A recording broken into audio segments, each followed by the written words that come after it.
김경수 경남지사가 법정 구속되면서 정치적 파장이 이어지고 있습니다.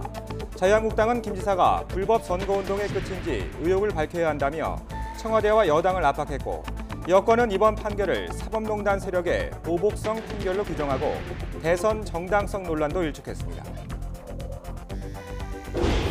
임금을 줄이는 대신 일자리 수를 늘리는 이른바 광주형 일자리 사업의 투자 협약식이 오늘 열립니다. 하지만 현대차 노조가 광주시청을 항의 방문하는 등 앞으로 난관이 적지 않을 것으로 보입니다.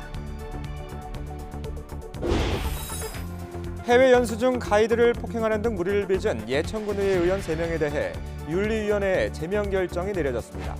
본회의에서 제명안이 통과되면 의원 자격을 잃게 됩니다. 경기도 안성에서 연이어 구제역이 발생하자 방역당국이 확산을 막기 위해서 안간힘을 쓰고 있습니다.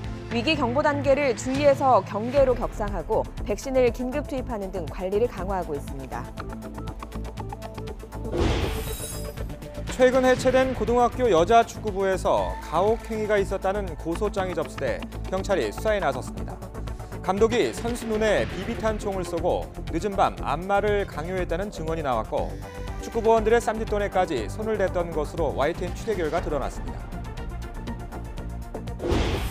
오늘 아침엔 남부지방 곳곳에 비나 눈이 내리고 있습니다. 특히 대구와 경북 정북 지역에는 대설주의보까지 내려져 최고 8cm의 눈이 쌓이겠습니다. 미세먼지 농도도 나쁨 수준을 보이고 있습니다. 여러분 안녕하십니까? 1월 마지막 날 굿모닝 YTN 시작합니다. 댓글 조작 등의 혐의로 재판에 넘겨진 김경수 경남지사가 징역 2년의 실형을 선고받고 구치소에 수감됐습니다. 드루킹 일당과의 공모 혐의가 1심에서 대부분 유죄로 인정됐습니다. 예상치 못한 유죄 판결에 법정에서 구속까지 되면서 김 지사 측은 당혹감을 감추지 못했는데요. 판결 직후 김 지사는 도저히 납득할 수 없는 판결이라며 다시 긴 싸움에 나서겠다는 입장을 밝혔습니다. 먼저 강희경 기자가 보도합니다. 김경수 경남지사가 1심에서 실형을 선고받고 법정 구속됐습니다. 서울중앙지방법원은 김 지사가 드루킹 일당과 공모해 댓글 조작에 가담한 혐의를 모두 유죄로 인정하고 징역 2년의 실형을 선고했습니다. 재판부는 사이트 접속 기록과 진술 등을 토대로 김 지사가 댓글 조작 프로그램 킹크랩 시연을 본 뒤 프로그램 개발을 승인 또는 동의했다고 판단했습니다. 더 나아가 드루킹 측과 작업할 기사 목록을 주고받는 등 댓글 조작에 직접 가담하기도 했다고 밝혔습니다.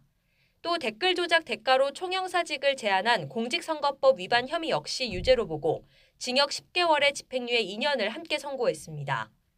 혐의 모두를 유죄로 인정한 뒤 재판부는 김 지사가 포털 사이트의 정상적인 업무를 방해하는 데 그치지 않고 왜곡된 여론을 형성하려 했고, 목적 달성을 위해 거래 대상이 아닌 공직까지 제한한 점에서 죄질이 좋지 않다고 지적했습니다. 선고에 앞서 법원 출석 때만 해도 평소처럼 비교적 침착했던 김 지사는 이제 재판 결과만 남겨두고 있는데요. 앞으로는 도정에 전념할 수 있는 그런 결과가 나오기를 기대합니다. 실형 선고를 예상 못한 듯 굳은 표정으로 방청석 지지자들을 향해 끝까지 싸우겠다고 외쳤습니다. 또 변호인에게 전달한 친필 입장문을 통해 재판부의 결정을 도저히 받아들일 수 없다며 진실을 향한 싸움을 다시 시작하겠다고 밝혔습니다. 김 지사는 지난 24일 구속된 양승태 전 대법원장과 박근혜 전 대통령이 있는 서울구치소 독방에 수감됐습니다.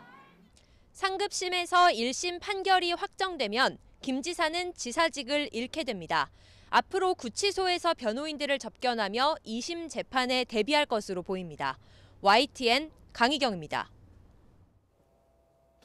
전국도 요동쳤습니다. 여당인 민주당은 1심 재판장이 양승태 전 대법원장의 비서 출신인 걸 지적하며 사법농단 세력의 보복성 판결이라고 주장했습니다. 하지만 한국당은 김 지사가 불법 선거운동의 끝인지 의혹을 밝혀야 한다며 대선 결과의 정당성까지 문제 삼았습니다. 김영수 기자의 보도입니다. 김경수 지사의 법정 구속 이후 더불어민주당은 국회에서 긴급 최고위원회를 열었습니다. 40여 분 만에 결론을 내린 민주당은 이번 재판은 사법농단 세력의 보복성 판결이라며 강하게 반발했습니다. 사법농단 세력의 사실상 보복성 재판에 대해서 매우 유감을 표명하며 우리 당에서는 사법농단 세력 및 적폐청산 대책위원회를 구성을 했습니다. 특히 재판을 맡은 성창호 부장판사가 양승태 전 대법원장의 비서실에서 근무했고 구속된 임종원 전 법원행정처 차장의 공소장에도 등장한다며 정치적 배경을 지적했습니다. 선고기일을 연기한 것도 양 전 대법원장의 구속 여부를 살핀 것으로 의심했습니다. 양승태 전 대법원장의 구속 여부를 보고 판결 이유나 판결의 주문을 변경하려고 했었던 건 아닌가라는 의심을 가지게 됩니다. 지난해 김성태 전 원내대표의 단식 투쟁으로 드루킹 특검을 끌어냈던 자유한국당은 전국 주도권을 잡을 기회로 보고 예정이 없던 긴급 연석회의까지 열었습니다. 한국당은 김 지사의 윗선을 밝혀야 한다며 청와대를 직접 겨냥했습니다. 김경수 지사가 과연 이러한 불법 선거 운동의 끝일 것이냐, 그 다음은 없을 것이냐 하는 여전히 풀리지 않는 국민들의 의혹도 있습니다. 당시 한국당 대선 후보였던 홍준표 전 대표는 직접적인 증거가 많다며 김 지사의 구속은 대선 무효까지 이어질 수 있다고 주장했습니다. 바른미래당은 법원의 판결을 존중한다며 특검의 수사를 정치적이라고 깎아내렸던 민주당이 사죄해야 한다고 비판했습니다. 특검에 대한 정치적 공격이 계속 이어져 왔습니다마는 오늘 법원의 판단으로 인해서 특검이 정치적 수사를 하지 않았다라고 하는 점이 입증이 되었습니다. 민주평화당은 사법부의 엄정한 판단이라고 평가했지만 정의당은 법원이 정황에 따른 판단을 내렸다고 꼬집었습니다. 조혜주 선관위원 임명을 둘러싸고 정국이 얼어붙은 가운데 김 지사 구속이라는 변수까지 겹치면서 당분간 여야의 대치는 계속될 것으로 보입니다. YTN 김영수입니다. 청와대도 전혀 예상하지 못한 결과에 당혹감을 감추지 못하면서 위기를 타개할 대책 마련에 고심하는 분위기입니다. 최측근인 김경수 지사의 법정 구속으로 문재인 대통령은 집권 3년 차에 최대 위기를 맞게 됐습니다. 신호 기자입니다. 경제보좌관의 말실수에다 가족의 해외 이주에 대한 야당의 공세, 핵심 측근의 법정 구속까지 문재인 대통령이 집권 3년 차 시작부터 취임 이후 최대 위기를 맞고 있습니다. 특히 김경수 지사는 지난 2차례 대선에서 문 대통령을 가장 가까이에서 보좌하면서 핵심적인 역할을 해왔다는 점에서 법정 구속의 무게감은 더 큽니다. 김 지사는 2012년 대선 때 수행팀장, 2017년 대선 때는 선대위 대변인을 맡았고 당선 이후 청와대 직함이 없었는데도 대통령의 공식 행사에도 동행했던 측근 중의 측근입니다. 김 지사의 1심 선고 직후 청와대는 당혹감 속에 구체적인 입장을 밝히지 못했습니다. 김의겸 대변인은 김경수 지사 판결은 전혀 예상하지 못했던 판결이라며 최종 판결까지 차분하게 지켜보겠다고 짧게 논평했습니다. 또 다른 관계자는 법원이 드루킹 김동원 씨의 주장을 대부분 받아들인 것 같다면서 전혀 예상하지 못했던 결과라고 말했습니다. 당장 야권이 지난 대선의 공정성에 대한 공세 수위를 한층 높일 것으로 예상되는 데다 청문회를 열지 못한 채 임명한 조혜주 선관위원에 대한 사퇴 압박도 거세질 것으로 보입니다. 문 대통령이 집권 3년 차에는 혁신 성장과 일자리 마련에서 성과를 내겠다며 의욕적으로 이어가고 있는 경제 행보에도 타격이 우려됩니다. 최측근인 김경수 지사의 법정 구속에 대한 문 대통령의 반응은 알려지지 않았습니다. 청와대는 일단 민심의 추이를 지켜보면서 위기를 타개할 대책을 깊이 고심하고 있습니다. YTN 신호입니다. 다음 소식입니다. 쉽게 말해 급여는 줄이는 대신 일자리를 늘리는 광주형 일자리 사업이 우여곡절 끝에 최종 타결을 앞두고 있습니다. 노사민정협의회에서 최종 합의안이 나왔는데 현대차가 이를 받아들이면 오늘 조인식이 열립니다. 나연호 기자가 보도합니다. 광주 노사민정협의회 위원들이 하나둘 회의실에 모입니다. 회의 끝에 위원들은 합작 법인으로 완성차 공장을 세우려는 광주시와 현대차의 최종 협상안을 만장일치로 의결했습니다. 광주형 일자리가 아무도 가지 않는 길이지만은 아무도 가지 않는 길에서 지역 노동개혁 광주가 성공하는 사례를 보여줄 수 있도록 노력하겠습니다.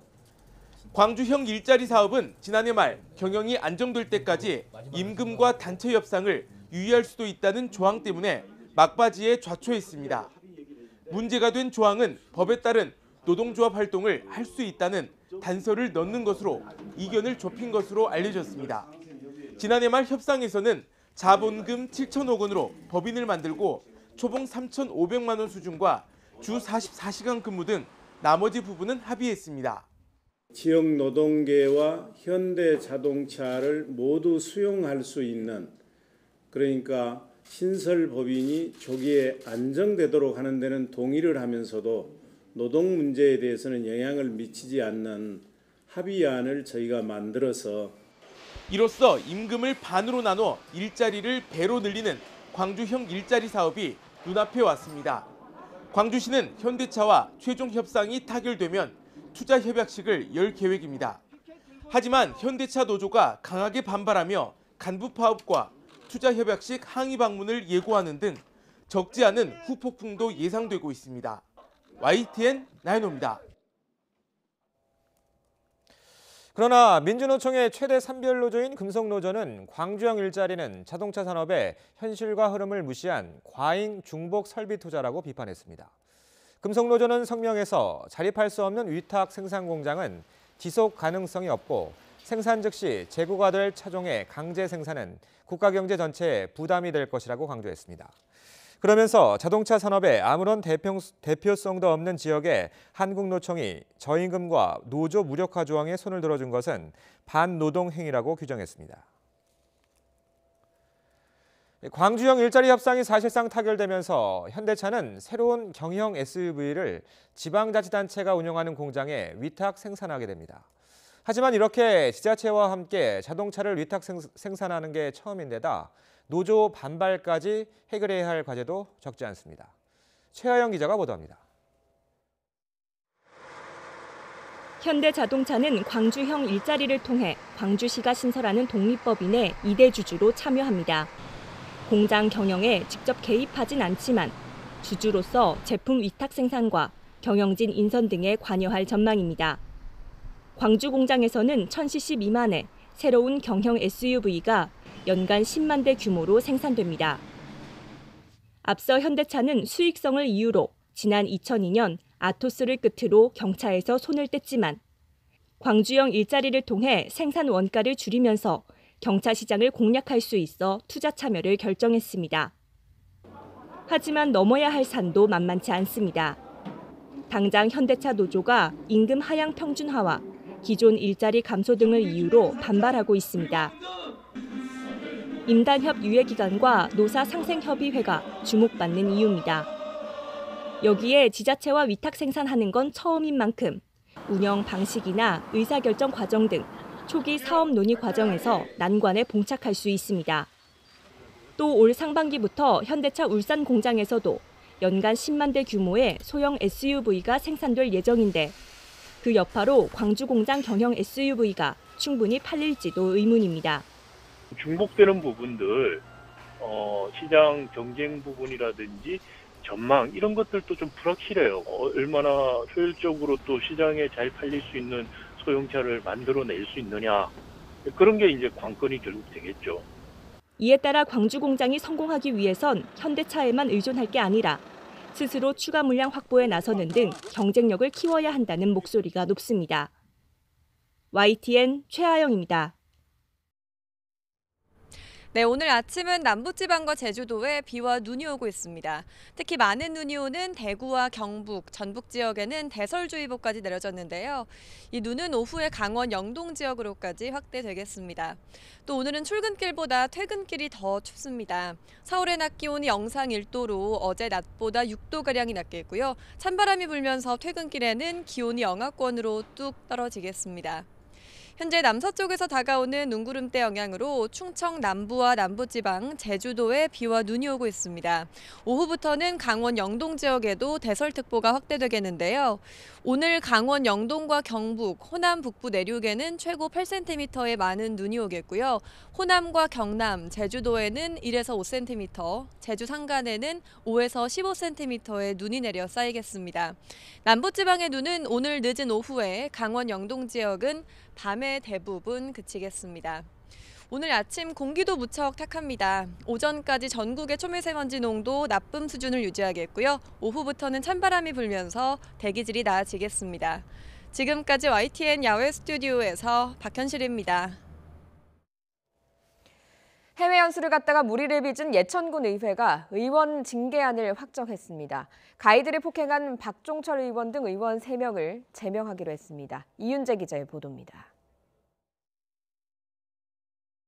연수 도중 가이드를 때린 박종철 의원, 도우미 발언으로 논란을 일으킨 권도식 의원, 연수단을 이끈 이형식 의장 등 3명이 제명됐습니다.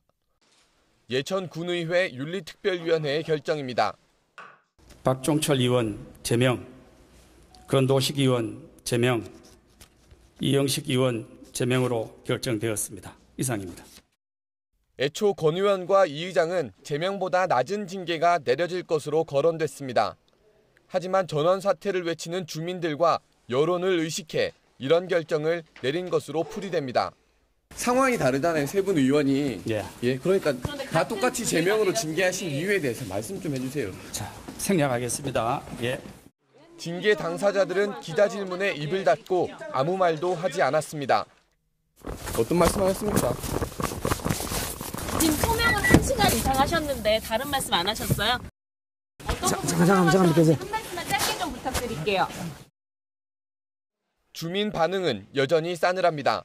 의원 모두가 스스로 물러나지 않는 한 큰 의미가 없다는 반응입니다. 의원 3명에 대한 징계 절차는 다음 달 1일 열리는 임시회에서 제적 의원의 3분의 2 이상이 동의하면 확정됩니다. YTN 이윤재입니다. 사립유치원단체인 한국유치원총연합회 이사장의 적법성 논란에 대해서 서울시 교육청이 실태조사에 나섰습니다. 조사 결과 한유총 이사장 선출이 효력이 없다고 결론 내렸습니다. 또 이사장이 회비를 횡령한 정황도 확인하고 법인 취소 여부까지 검토하기로 했습니다. 임수근 기자입니다. 서울시 교육청은 지난해 12월 사립유치원 모임인 한국유치원총연합회에 대해 전격적으로 실태조사를 결정했습니다. 위법 사항이 확인되면 설립 허가까지 취소할 수 있다고 언급했습니다. 법인 운영 전반에 대한 실태조사를 실시하기로 하였습니다. 실태조사 결과에 따라서 한유총에 대한 단호한 조치도 고려하고 있습니다. 서울시 교육청은 실태조사 결과 한유총의 여러 비위가 확인됐다고 밝혔습니다.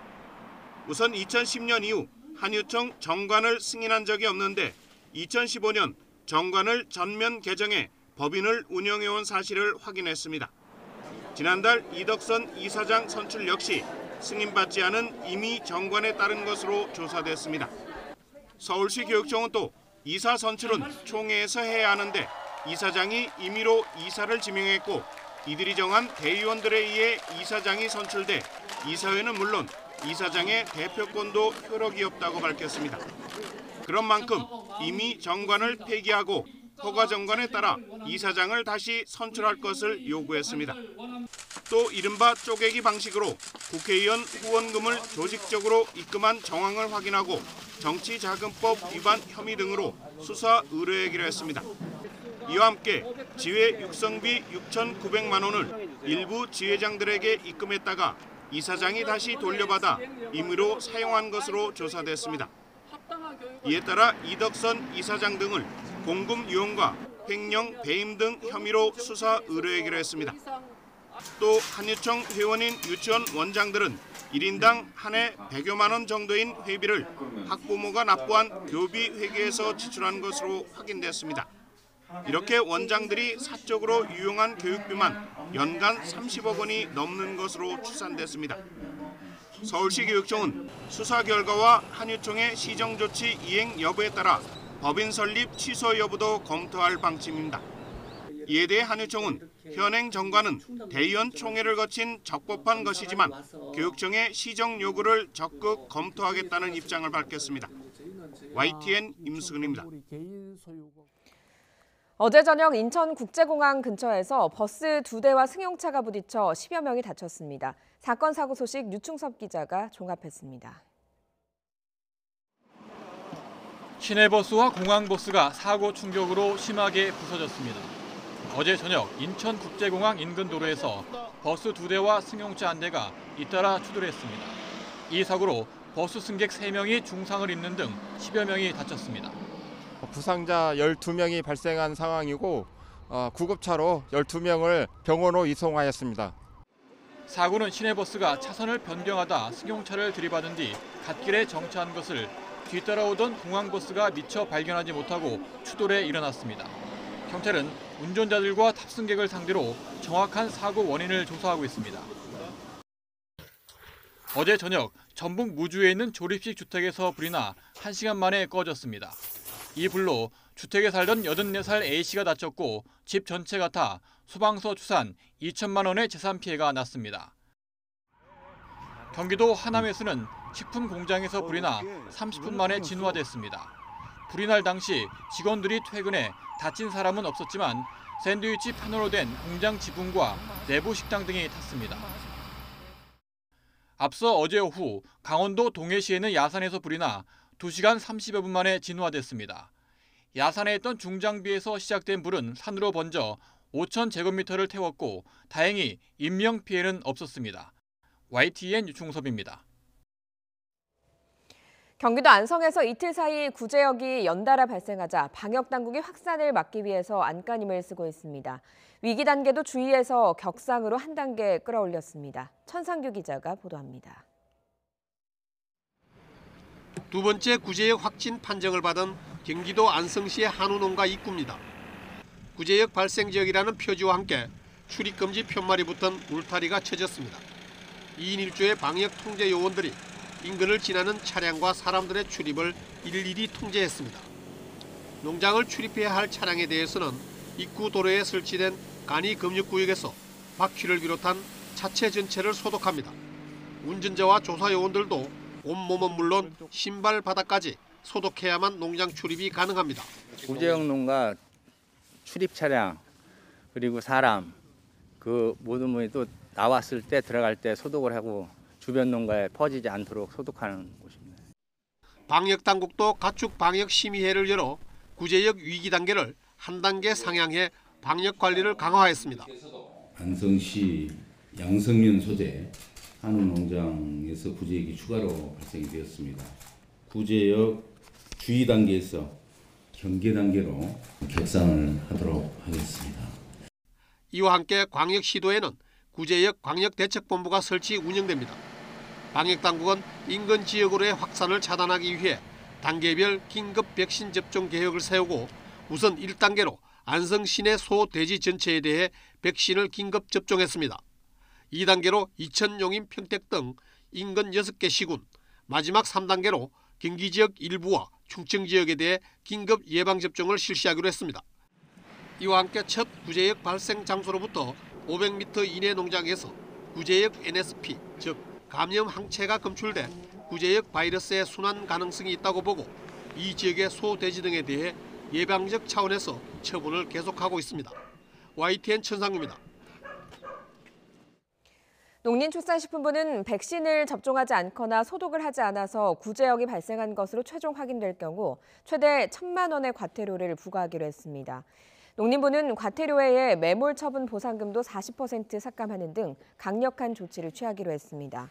아울러 백신 접종 의무를 위반해서 구제역이 발생한 농가에 대해서는 영업정지와 허가 취소 등의 처분을 부과하는 방안도 추진하기로 했습니다. 문재인 대통령의 딸 다혜 씨 부부의 해외 이주와 관련된 논란이 계속되고 있습니다. 민주당은 의혹을 제기한 한국당을 겨냥해 무차별 개인정보 유출이라며 범죄 행위라고 비판했는데 그러나 한국당은 의혹 규명이 먼저라며 맞서고 있습니다. 최기성 기자가 보도합니다. 더불어민주당은 일제히 포문을 열고 한국당을 향해 직격탄을 날렸습니다. 특히 개인정보가 담긴 학적부를 입수한 것은 아동 인권을 짓밟은 사찰이자 범죄 행위에 가깝다며 비판했습니다. 대통령의 9살짜리 손주의 학적부까지 파헤쳐서 공개하는 것은 국민이 위임한 국회의원의 정상적 의정활동 권한을 훨씬 넘어서는 것입니다. 민주당 중진 의원들도 잇따라 글을 올리며 초등학생 신상까지 뒷조사하는 건 책임 있는 정치인으로서 온당치 않은 행동이라고 지적했습니다. 또 담당 교사에게 전화를 걸어 자료를 달라고 윽박지른 게 사실이라면 곽 의원이 국회 교육위원회에서 물러나야 한다고 압박했습니다. 이에 대해 곽 의원은 적법한 절차를 통해 교육청에서 학적부를 입수했다고 반박했습니다. 이어 다혜씨 경호비용으로만 9억여 원이 소요된다며 청와대가 대통령 직계가족의 석연치 않은 해외 이주 관련 의혹을 밝히는 게 먼저라고 맞섰습니다. 경호 인력으로 최대 12명이 붙었다고 치면 최대 9억여 원이 될 것으로 추산됩니다.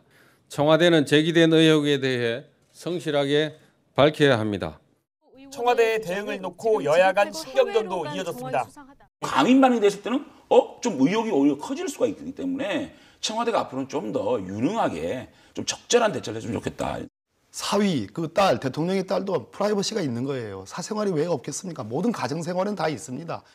청와대는 부동산 증여나 매매, 다혜씨 해외 이주 과정에서 불법이나 위법은 전혀 없었다며 허위사실 유포에 강력히 대응하겠다고 거듭 밝혔습니다. YTN 최기성입니다. 홍준표 전 자유한국당 대표가 당권 도전을 공식 선언했습니다. 도로 탄핵당은 안 된다며 앞서 출마를 공식화한 황교안 전 총리를 강하게 비판했습니다. 오세훈 전 서울시장과 한국당 선관위는 경선 룰을 두고 정면 충돌했습니다. 우철희 기자가 보도합니다.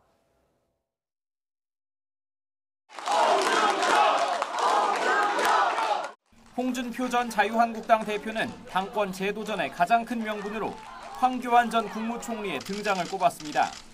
탄핵 총리가 등판하면서 내년 총선 승리를 장담할 수 없게 됐다는 겁니다. 특권의식과 이미지 정치에 빠져 도로 병력 비리당, 도로 탄핵당, 도로 웰빙당이 되려고 합니다. 천안함 전시관이 있는 평택 해군 2함대를 찾아 안보 행보를 이어간 황교안 전 총리는 맞대응을 자제했습니다. 지금도 또 같은 당 안에서 우리나라와 국민을 살리기 위한 그런 노력을 하고 있는 분입니다. 홍준표 전 대표의 출마 선언으로 대권 잠룡간 3파전이 유력해 보이는 가운데 오세훈 전 서울시장과 한국당 선거관리위원회는 경선 룰을 두고 정면 충돌했습니다. 오세훈 전 시장은 TV토론은 2번밖에 안 되고 지역 합동연설을 4번이나 잡은 건 새몰이와 돈싸움을 조장하는 구태라고 강력 반발했습니다. 사전 통보도 없었고 논의도 없었습니다. 과거로 퇴행을 한다. 구습을 그대로 답습한다. 이렇게 표현할 수밖에 없습니다. 하지만 박관용 선관위원장은 경선 룰은 사심 없이 공정하게 만들어 만장일치로 결의했다면서 오세훈 전 시장의 주장대로 바뀔 가능성은 추호도 없다고 일축했습니다. 오세훈 전 시장의 향후 대응이 주목되는데 지도부 중진회의에서는 출마 자격 논란의 여진이 이어졌습니다.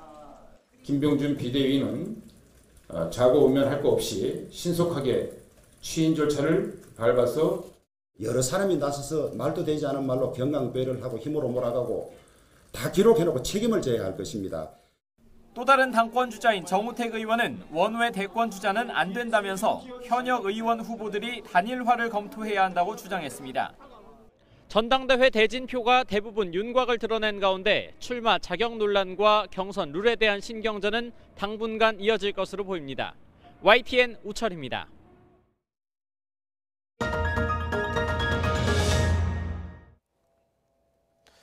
얼마 전 해체된 고등학교 여자 축구부에서 가혹행위가 있었다는 고소장이 접수돼 경찰이 수사에 착수했습니다.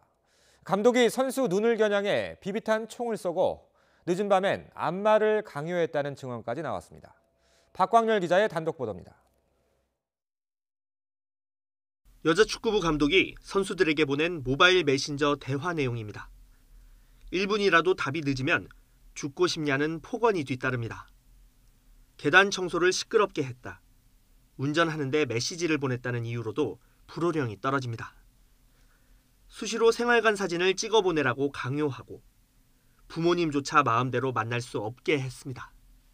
하루하루 진짜 진심으로 자살하고 싶다는 생각도 했거든요. 저는 진짜 그러려고도 했었고 학교에서 자살 그 설문조사를 했는데도 저는 워낙 높게 나와가지고 학교 멘토 선생님이 저한테 있었어요. 지난해 8월까지 한 고교 여자 축구부를 지휘했던 A 감독. 유능한 여성 감독으로 꼽히지만 선수들과 학부모는 폭언과 갑질의 화신이라고 주장합니다. 특히 재밌다며 눈을 겨냥해 비비탄 총을 쏘는 감독의 모습은 선수들에게 큰 충격을 줬습니다. 그러니까 자기가 기분 좋거나 그러면 비비탄 재밌다면서 애들 막 이렇게 피해 다니는데 다 따라다니면서 총 쏘고. 선수들은 수업의 훈련까지 힘든 하루를 마치고도 맘 편히 눈을 붙이지 못했습니다. 늦은 밤 감독에게 불려가 안마를 해주는 건 일과나 마찬가지였습니다. 이제 다 자야 되는 시간인데 이제 자기가 체했다고 감독님께서 체했다고 하면서 이렇게 큰 소리로 야 이렇게 소리 지르면 그 들은 사람이 먼저 가요. 거의 4-5명씩 와서 안마하고 거의 2시간 동안은 잠도 못 자고. A 감독은 일부 사실은 인정하면서도 의도는 그게 아니었다고 해명했습니다. 총알탄 그거 애들이 가지고 있어가지고 그거로 같이 장난치면서 쏘고 그랬던 건데 제가 병원에 체해서 간 적도 있었고 또 제가 좀 간이 안 좋아가지고요. 정말 좀 두드릴 사람 시간 있는 사람 있으면 좀 두드려달라 그러면 애들이 와서 두드려준 것뿐이거든요. 피해 선수의 고소장을 접수한 경찰은 수사에 착수했습니다. YTN 박광렬입니다. 문제 축구부 감독이 형편이 어려운 학생들의 복지 카드와 장학금까지 손을 댔다는 증언도 나왔습니다. 경찰은 공갈 혐의 적용도 검토하고 있습니다. 이어서 김태민 기자가 보도합니다. 지난해까지 축구부에서 뛴 19살 정소희 양. 가정 형편이 넉넉하지 않은 탓에 책 구입을 위한 복지 카드를 동사무소에서 받았습니다. 하지만 카드를 마음대로 쓸 수 없었습니다. 감독이 정량의 카드로 자신이 읽고 싶은 책을 사는 데 썼다는 겁니다. 이기적이다고 애들 좀 사주면 안 되냐고 그렇게 막 혼내는 거예요. 저를 무슨 책 사고 싶다, 막 자격증 그거 책 사고 싶다, 막 이렇게 계속 저한테 사달라고 하는 거예요. 그래서 저는 계속 30만 원치 넘게 사줬어요. 기초생활수급자인 선수에게 나온 장학금에 손을 댔다는 의혹도 제기됐습니다. 개인 통장으로 입금된 장학금 100만 원 가운데 절반을 떼서 축구부 운영비로 내라고 강요했다는 겁니다. 회비 안 된 애들 막 채워주고 그러겠대요. 그래서 행정실에 낸다고 50만 뽑아달라 했는데 제가 그걸 선생님한테 말했어요. 좀 한참 뒤에. 근데 그걸 저 이름으로 넣어야 했었는데 자기가 기부했다고 이렇게 낸 거예요. 감독은 형편이 어려운 또 다른 학생을 돕기 위해서였고 학교 관계자들도 동의한 내용이라고 말하지만 회비가 못 내는 애가 있었는데 저 50만 원을 걔한테 줬으면 좋겠다라고 얘기를 하니까 알겠다고 그렇게 얘기를 했어요. 저희 부장님도 알고 계셨고 해서. 학교 측의 입장은 달랐습니다. 약간의 스폰이 들어왔는데 그거를 본인이 학교에 이렇게 해가지고 쓸 수 있게끔 뭐 넣겠다 뭐 이런 정도만 얘기를 들은 거지 발전기금을 학생들 돈을 모아서 저희 학교에 낸 건 전혀 저희는 없는 걸로 알고 있습니다. 뭐 이 학생 저 학생 뭐 얼마씩 돈을 내서 뭐 팀비를 운영하고 이런 건 없어요. 여기에 성희롱적인 발언을 서슴지 않았다는 주장도 나왔습니다. 자기가 싫다, 꼴 보기 싫다는 이유로 맨날 얼굴 보면 막 놀래면서 그냥 게임 안 띠겨줬어요. 네 해준 게 뭐냐고. 애들 많은 데서 밥 먹고 있는데 막 너는 사고 쳐서 애 낳을 것 같다고 이런 얘기하고. 하지만 감독은 성희롱 발언은 없었다고 부인했습니다. 양측의 진술이 엇갈리는 가운데 경찰은 아동보호법과 학대, 공갈 혐의 적용을 검토하고 있습니다. YTN 김태민입니다. 트럼프 미국 대통령이 2차 북미 정상회담과 북한의 비핵화 달성에 대한 기대감을 거듭 나타냈습니다. 하루 전 미국 정보수장들이 북한의 비핵화 의지에 부정적인 평가를 하자 정면 반박에 나선 겁니다. 워싱턴 김희준 특파원입니다. 트럼프 대통령이 북한의 핵미사일 도발 중단을 내세우며 북미 관계는 최상이라고 강조했습니다. 또 비핵화를 이룰 적절한 기회라며 북한에 어떤 일이 일어날지 시간이 말해줄 것이라고 밝혔습니다. 김정은 위원장과 곧 만나기를 고대한다는 말로 2차 북미 정상회담에 대한 기대도 거듭 나타냈습니다. 자신의 대북 정책 성과도 재차 부각했습니다. 전 행정부에서 북미 관계는 끔찍했고 나쁜 일이 일어날 수도 있었지만 진전을 이뤘다는 겁니다. 그동안 해온 북한 관련 언급의 재탕인데 북한이 핵을 완전히 포기하지 않을 것이라는 전날 정보당국의 회의론을 정면 반박한 말로 읽힙니다. It is unlikely to completely give up its nuclear weapons and production capabilities because its leaders ultimately view nuclear weapons as critical to regime survival. 트럼프 대통령은 이란과 시리아 철군 등에 대한 정보 수장들의 평가도 조목조목 비판했습니다. 정보당국이 북한을 비롯한 대외 정책 평가에서 트럼프 대통령과 충돌했다는 지적에 맞서 외교 성과를 강조한 것으로 보입니다. 북미가 2차 정상회담에 앞서 비핵화와 대규모 경제보상 교환 방안을 협의 중인 것으로 알려진 가운데 트럼프 대통령은 미국 조야의 의구심을 차단하는 데 안간힘을 쓰고 있습니다. 워싱턴에서 YTN 김희준입니다. 미국 중앙은행은 연방준비제도가 현행 2.25에서 2.5%인 기준금리를 동결했습니다. 연준은 미국 시간 30일까지 이틀 동안 통화정책회의인 연방공개시장위원회 정례회의를 열어 이같이 결정했습니다. 제롬 파월 연방준비제도 의장은 기준금리를 인상할 근거가 다소 약해졌다며 경기 전망을 평가하는 데 있어서 인내함으로써 경제를 가장 잘 지원할 수 있다고 믿는다고 말했습니다. 지난해 2분기와 3분기에 각각 4.2%와 3.4%를 기록한 미국 국내 총생산 GDP 증가율이 지난해 4분기에는 2%대로 떨어졌고 올해 1분기에는 1%대까지 떨어질 것이라는 전망이 나오고 있습니다. 미 일간지 월스트리트 저널이 경제 전문가 50명을 대상으로 설문조사한 결과 지난해 4분기 미 GDP 성장률을 2.6%로 전망했으며 올해 1분기는 1.8%를 기록할 것으로 예상했습니다. 미 의회 예상국도 지난 28일 보고서를 통해서 트럼프 행정부의 감세 효과 약화 등으로 미국의 성장률이 지난해 3.1%에서 올해 2.3%로 둔화할 것으로 전망했습니다. 미국과 중국이 미국 시각 30일 워싱턴에서 이틀간의 고위급 무역 협상에 들어갔습니다. 로버트 라이트하이저 미 무역대표부 USTR 대표와 류허 중국 부총리가 이끄는 양국 협상단은 백악관에서 무역전쟁 타결을 위한 담판에 착수했습니다. 지난 7일에서 9일까지 중국 베이징에서 열린 차관급 협상에 이은 이번 장관급 협상은 오는 3월 1일 무역전쟁 협상 타결 시한을 앞두고 막판 조율을 벌이는 자리입니다.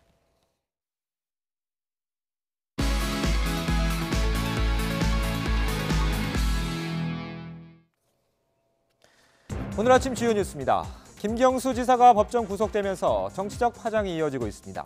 자유한국당은 김 지사가 불법 선거운동의 끝인지 의혹을 밝혀야 한다며 청와대와 여당을 압박했고 여권은 이번 판결을 사법농단 세력의 보복성 판결로 규정하고 대선 정당성 논란도 일축했습니다.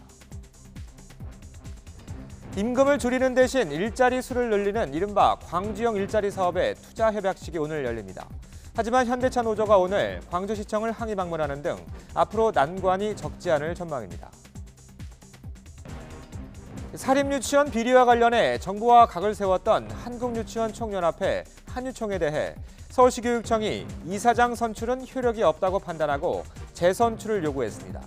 또 쪼개기 방식의 국회의원 후원과 이사장의 공금 유용 혐의 등을 수사 의뢰하기로 했습니다. 오늘 아침엔 남부지방 곳곳에 비나 눈이 내리고 있습니다. 특히 대구와 경북 전북 지역에는 대설주의보까지 내려져 최고 8cm의 눈이 올 것으로 보입니다. 미세먼지 농도도 나쁨 수준을 보이고 있습니다. 오늘 아침 주요 뉴스였습니다. 최근 정부와 여당이 기업과의 만남을 늘리면서 혁신 성장을 강조하고 있습니다. 더불어민주당 홍영표 원내대표가 어제 삼성전자 화성사업장을 둘러본 뒤 이재용 부회장과 면담했습니다. 홍 원내대표는 혁신 성장에 있어 혁신 벤처기업들이 중요하지만 대기업의 역할이 더 중요하다고 생각한다고 말했습니다. 또 자원도 별로 없는 나라에서 수출 6천억 불이라는 쾌거를 이룬 건 삼성 반도체 같은 기업들의 성공으로 가능했다며 이같이 밝혔습니다. 홍 원내대표를 비롯한 민주당 의원들은 삼성 반도체 전시장을 둘러보며 연신 감탄을 쏟아냈습니다. 화면으로 직접 보시죠. 이게 지금 개발이 끝난 거네요. 네, 끝난 겁니다. 자동차 회사들하고 일을 해보니까 이게 한 5년 앞에 프로젝트를 하더라고요. 요새 지금 열심히 하고 있습니다. 그래서 뭐 5년이 앞섰다 그런 내용이 같이 볼 수 있는 건가요? 예, 이제 요새 개발하는 게 3, 4년 뒤에 나옵니다. 그래서 우리 삼성반도체가 중국보다 최소한 5년이 앞섰다고 얘기하는데 제가 함부로 열심히 하겠습니다. 지난해 11월 우리나라에 들어온 우리 공군의 첫 공중급유기가 시범급유를 무사히 마치고 실전 배치되기 시작했습니다. 독도와 이어도 등에서 작전 시간이 늘어나서 공중전력이 크게 강화될 것으로 보입니다. 김세호 기자입니다. 하늘의 주유소로 불리는 공중급유기입니다. 우리 공군에는 지난해 11월 처음 도입됐는데 시그너스란 이름이 붙었습니다. 시그너스 뒷부분에 장착된 연료 공급 파이프가 내려오자 함께 비행하던 공군 주력 전투기 F-16과 F-15K가 차례로 접근해 연료를 공급받습니다. 그동안 주간과 야간 2차례에 걸쳐 이 같은 시범 급유를 무사히 마치고 공군 실전 배치가 시작됐습니다. 공중급유기는 올해 말까지 석 대가 추가로 도입될 예정인데 F-15K 전투기의 경우 한 번에 10여 대, KF-16 전투기에는 20여 대까지 연료를 공급할 수 있습니다. 공중급유기 도입으로 독도와 이어도에서의 작전 시간도 기존보다 1시간 이상 늘어나는 등 공군의 원거리 작전 능력은 한층 강화될 것으로 보입니다.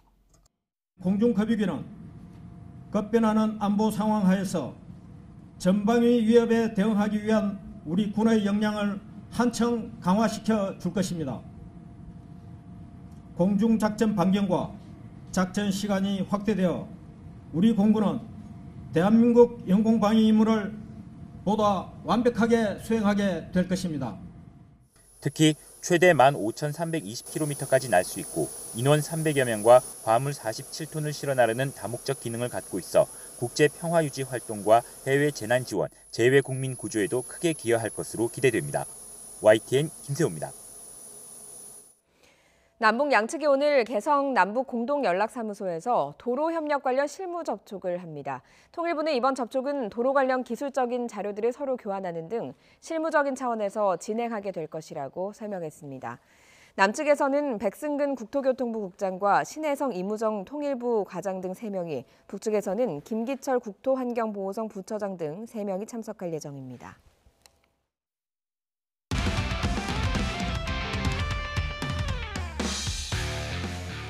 스포츠 뉴스입니다. LA 다저스의 몬스터 류현진이 국내 체류 일정을 마치고 미국으로 출국했습니다. 류현진은 올 시즌 자신의 목표가 20승이라고 강조하면서 여건이 되면 대표팀에 합류해 도쿄올림픽에 힘을 보태겠다고 말했습니다. 김상익 기자입니다. 항상 2점대 평균 자책점에 집착하던 류현진이 올 시즌 자신의 목표는 20승이라고 또 한 번 강조했습니다. 지난해 류현진의 평균 자책점은 1.97. 하지만 부상 때문에 15경기 82와 3분의 1이닝만 소화했고 승수는 7승에 그쳤습니다. 방어도 굉장히 중요하지만 20승을 하려면 정말 부상을 안 당해야 되는 거고, 작년에도 이닝 수가 적었기 때문에 큰 의미는 없었다고 생각해요. 미국 진출 7번째 시즌을 맞는 류현진이 한국인 최초 월드시리즈 선발 등판에 이어 박찬호의 한 시즌 18승 기록을 뛰어넘을지 주목됩니다. 2008년 베이징 올림픽 결승전 선발이었던 류현진은 김경문 감독의 부름이 있으면 언제라도 올림픽 티켓이 걸려있는 11월 프리미어 12에 합류해 힘을 보태겠다고 말했습니다. 영광스러울 거라고 생각하고 만약에 기회가 된다면은 모든 선수들이 다 합류할 수 있을 거라고 생각하고. 그러나 류현진이 다저스 40인 로스터에서 제외될 가능성은 크지 않아 대표팀 합류는 쉽지 않을 전망입니다. 메이저리그 4년 차를 맞이하는 콜로라도의 끝판왕 오승환도 미국으로 출국했습니다. 지금 불펜 피칭 바로 들어가도 될 만큼 몸 상태는 많이 올라와 있는 상태고, 또 공을 던져보니까 몸 상태도 작년보다 훨씬 나은 것 같습니다. 올해도 팀의 핵심 불펜 역할을 맡게 될 오승환은 애리조나 투싼 KT 위즈의 스프링 캠프에서 훈련을 진행한 뒤 소속팀 콜로라도에 합류할 예정입니다. YTN 김상익입니다. 축구대표팀의 대들보 기성용 선수가 국가대표 은퇴를 공식적으로 발표했습니다. 기성용은 축구협회에 보낸 서신을 통해 아시안컵을 마지막으로 국가대표라는 책임을 내려놓으려 하고 지금의 어려운 시기를 잘 극복하리라 믿는다고 전했습니다.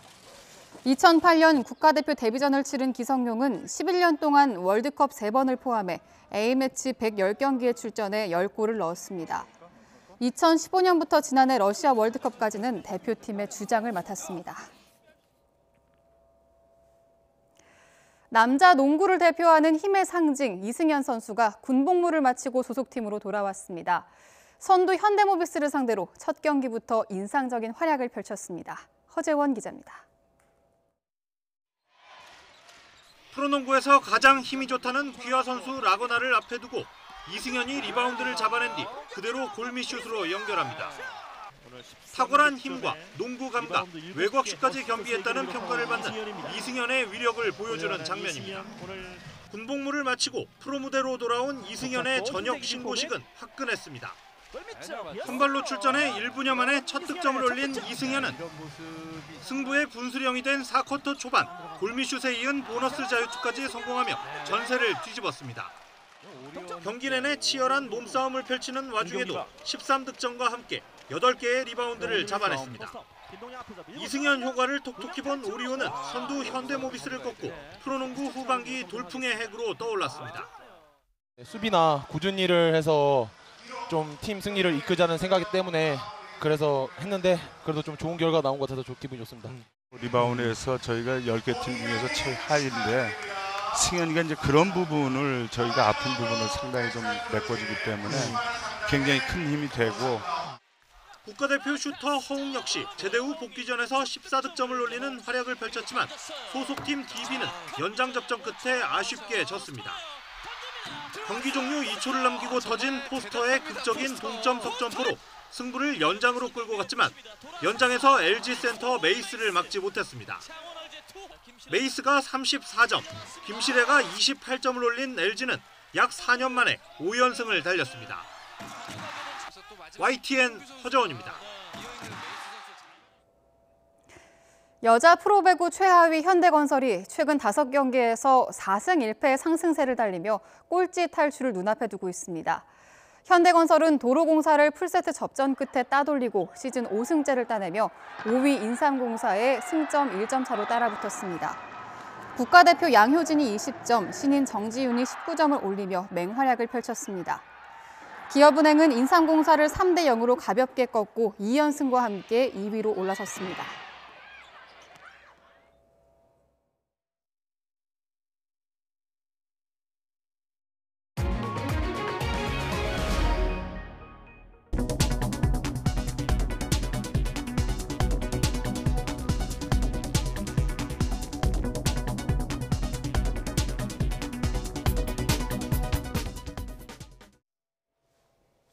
오늘 출근길은 남부 지역에 비나 눈이 오고 있습니다. 내리던 비가 눈으로 바뀌면서 쌓이고 있는데요. 지금까지 전북 장수에는 5cm, 무주에는 4cm의 눈이 내려 쌓였습니다. 남부 내륙의 눈발이 굵어지기 시작하면서 대설특보가 확대되고 있습니다. 현재 호남과 영남 서부 지역, 제주 산간 지역에 대설주의보가 내려져 있고요. 오후부터는 강원 영동 지역에 많은 눈이 올 것으로 예상돼 대설 예비특보가 내려져 있는 상태입니다. 앞으로 제주 산간 지역은 최고 15cm, 영동과 남부 내륙에 최고 8cm의 많은 눈이 올 것으로 보입니다. 충청과 영서 남부 지역도 1cm 안팎의 눈이 오겠고요. 서울 등 수도권 지역은 종일 구름만 많이 끼겠습니다. 현재 비나 눈이 충청 이남 지역에 오고 있지만 공기는 여전히 탁합니다. 현재 수도권과 충남을 제외한 대부분 지역의 초미세먼지 농도가 나쁨 수준을 보이고 있는데요. 경북과 전북 일부 지역에는 초미세먼지 주의보도 내려져 있습니다. 미세먼지는 오늘 오후에 눈이나 비가 그친 뒤에 찬바람이 강하게 불면서 해소되겠습니다. 출근길까지는 큰 추위 없습니다. 현재 서울 기온 영하 0.7도, 대구 3.1도, 광주 0.9도인데요. 낮 기온은 어제보다 6도에서 10도가량 뚝 떨어지겠습니다. 서울의 한낮 기온이 1도에 그치겠고요. 홍성은 0도, 대구와 전주도 1도 선에 머물겠습니다. 시간이 갈수록 칼바람이 불며 기온이 더 내려가 출근길보다 퇴근길이 더 춥겠습니다. 특히 내일 아침은 서울 기온이 영하 7도까지 내려가면서 반짝 춥겠는데요. 설 연휴 첫날인 토요일엔 추위가 풀리겠지만 일요일엔 또 한 차례 전국에 비가 올 것으로 예상됩니다. 날씨 정보였습니다. 굿모닝 YTN 2부 잠시 뒤에 계속됩니다.